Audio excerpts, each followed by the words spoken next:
یک مردک اگه تنظیم نبوده پیشتر برای فرزند خیلی پس پیش نگاه نمیکنن زندگی میکنن یک 15 نفر شده بعد همین هر بیگه ای کار خسته شده میومده که زنش سر میکرده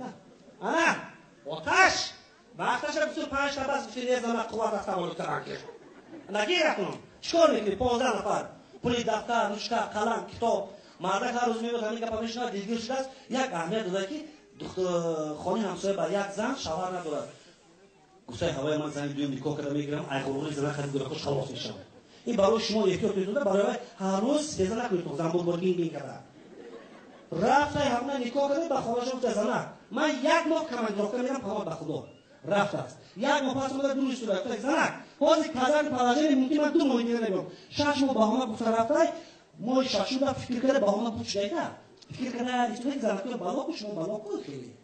فهمیده مردک چی کار میخواد شما چی پرابلماته یعنی چی گپ زنیته یک خانم بروادم اگر کدوم مردک دو زن داشته باشه یک زن شکوشد بعد چی هم شما که کشمی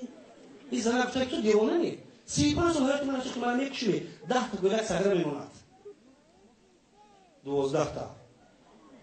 چیکار میکنی دیگه دست خیلی گپ نیست زن گفته گوش کن من نغمام داموتی تی فهمیدم یک بار دیگه اثر دیوال پر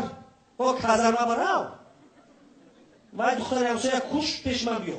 پرابلم من نمیشه دیگه این مرداش تو فهمیدن بود من بر فهمیدم تو خاطر گشتم خاطر گذر کن تیز رو مردا خوشن دویده رفته است اونجا اونم کوشی خونه همسایه این زنش داره باز میبینه نیم ساعت یک ساعت اشو داره نیست 3 سال اشو داره نیست تا ببینم که چیکار خدیر کرد بیچاره زنه که ساعت 2 شب واسه دیوار پارک داشت خونه تا که جیم یگم کس نکشته یک اهمیت داره نوربون هست نه پایان داموندگی بود بالا موندگی بود شوهری منم بالا هر جا باشد در بالای بوم کشته شده میرسون نفهمم گفته بیا بینم بچه‌ش رو بخونم بعد جگرم پر شود گفته زور زده بالای بوم برو اومده بیند که حقیقتا یک شوهرش زن دیگه کشته است اونجا کشته است تو این میگویی بیزه کشته است تاجیکی یا نامزن بیلو عشق شرط بوسو بیسی او تو شکر نمیزن شما الان که فهم تو چیکار رسید اونجا این زنه دیده پیر خری شد بریزه 6 ماه گم بدی آکشتنش که همی خیلی بود اول خود من نکشتی به کشی تو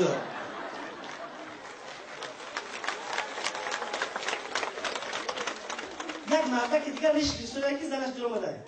هم مرده کنجی بود هم کنجی چی باریش میگیریم خریش میگیریم چی باید 3 ماه شد گشته این روز میگیریم او خیلی گرفتم نه شما یگان بالا داره یگان اویی نو یفتگی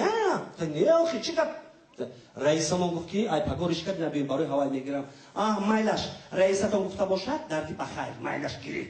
نیک خدا نکنه یگان اویی گفته باشه بنزین خریدم پشر میکنم مرده که بیچاره ریش گرفته کارخانه رفته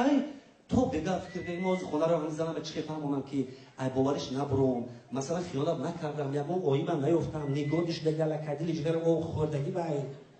با بگه خدا با اومدش نگذارش آمده بی ها آمدم خوراک میخوره میگه که نمی مردک بیچاره میدونست که میبخشه من از درش ملایم خلوق یا روز خوراک من 2 روز دیگه فراموش میکنه تو اگر هم دو که خود باشه با جنگ شده خوبش اكو ای بالا هزار تا نه زنک جون من خود نمیخورم این زن تاجیک چه شما به بالا ریش نگرفته خالی کدام زنک رفته سیر کرده رای کرده